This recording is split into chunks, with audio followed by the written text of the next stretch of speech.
What's going on, guys? We are back.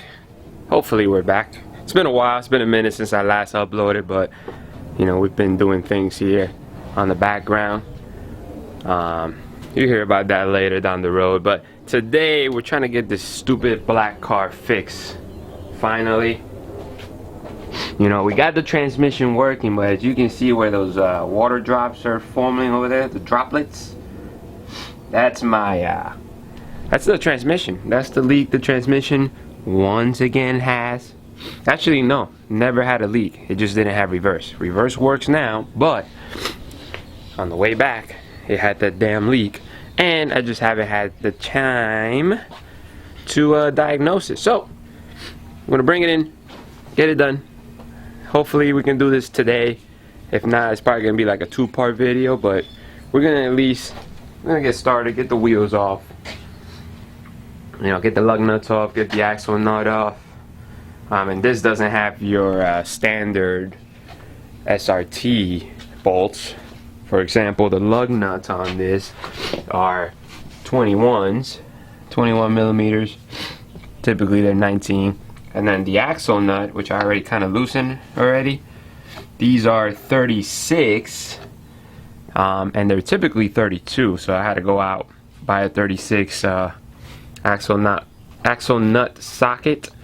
So I'm gonna get all of this off, and then we'll get started with we gotta drain the transmission, we gotta unbolt everything. It's not too bad, that's the good thing about it, but let's hope this leak doesn't become a major issue, because if not, we're gonna be screwed here. But let's hope for the best, because I want to get this car out of here. I want to get the two-tone done, which is back there somewhere. And then I can get started on the little project car on the trailer right now. So we're gonna see. Let's see how bad this is. Wish me luck, guys. I'm gonna get started and then we'll be back. Alright, so we got that done now. The next step is gonna be to loosen the strut bolts over here. That way we can free up this whole thing, this whole assembly here. We can pull it forward, and then that'll give us enough room to get the axle out of here, and then we can pull it out of the transmission. But before you do that, we're gonna have to drain this transmission. And since this is an automatic, for those of you who did not know, this is not a 5-speed, it is the automatic transmission. So unfortunately for us, that means we're gonna have to unbolt the bottom pan to be able to drain this transmission, because for some damn reason they decided not to make a drain bolt, which, you know, that would be the most common sense thing you can probably do. So rather than undoing one bolt, I gotta undo the entire pan and then slowly, you know, separate it from the transmission, so we don't have, you know, Niagara Falls over here of transmission fluid. So that's gonna be fun, to say the least. But yeah, first, let's get this out, which I think these are 21s if I'm not mistaken. But we'll check it out. I'll let you guys know in a minute. But yeah, we'll try and get this out real quick and go from there. Alright. Wish us luck.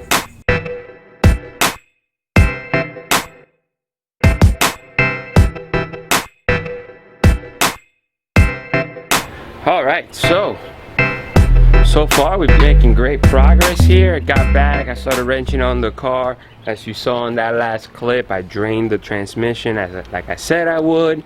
I got the axles off the transmission. As you can see, they're right here. Now, very easy to take out with like a pry bar. You just got to pry them from the transmission side. That way they can pop off. And then the axle side, you know, you can just hammer them off if you're having a little bit of difficulty. Just be careful, don't go crazy hammering the tip of it, because then you might not be able to get the axle nut back in place. So just be cautious of that. But yeah, this one though, it's a little different than your typical SRT, because since it doesn't use the 5-speed, it almost looks like the PT Cruiser axle. Now these are DSS allegedly stage 5 axle upgrades anyways. See the blue boot on both sides. typical for DSS to use that blue boot, the blue boot usually. I think they use the green, I don't remember. But according to the ad, they were upgraded axles. But yeah, passenger side, very easy to take off. That actually slides right off. On the SRT, you have the intermediate shaft and then a normal axle. But this one is just one single axle on the passenger side, and then your typical driver's side axle that you see on the floor over here. There. But yeah, I got a lot of the bolts out. Right now I'm about to lower the transmission. So I gotta take out the transmission bolt, which I think is a 19, but I'll double check, let you guys know if it's not. I took out some of the transmission bolts already. I have 2 left that I have to take out. So 2 bolts are holding the transmission in place. This has a torque converter, so I had to take out the nuts from the flywheel that hold it in place. I'll show you what that looks like once I take it out. But yeah, not too bad here. Making great progress. So hopefully in the next hour, this transmission will be off the car and we can figure out what the hell is causing it to leak. I have a suspicion, but once I take it out, I'll confirm it and then keep you guys updated. So I'm gonna time lapse the drop off the tranny and then we'll come back. All right.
Alright, so that wasn't so bad. As you saw, one person, you can take this transmission out. You just got to be careful. The transmission tends to start tilting on you, so as long as you keep a hold of it and you lower it at the same time, you should be good to go.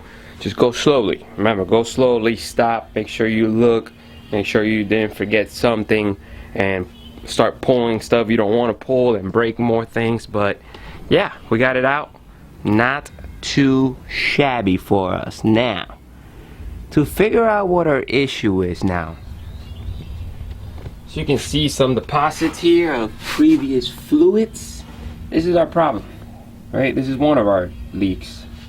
And we need to figure out how to fix that, where it's coming from. So the first thing I'm going to do is pull this torque converter out. Now, for those of you who decided to fast forward on this video and you have no idea what the hell that is, that's the torque converter.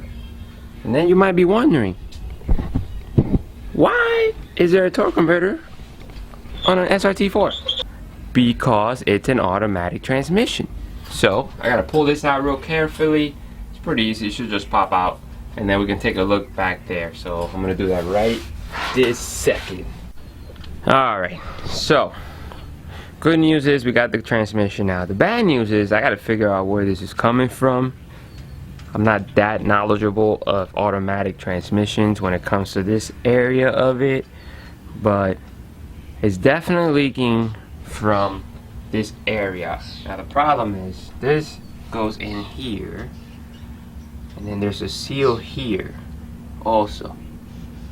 So I don't know if it's leaking because of this seal, which I would think would be it. Actually, now that I'm thinking about it, it might be this seal, because once this goes in, there's the actual, this thing looks pretty sealed, so there's no way it's gonna leak out of there.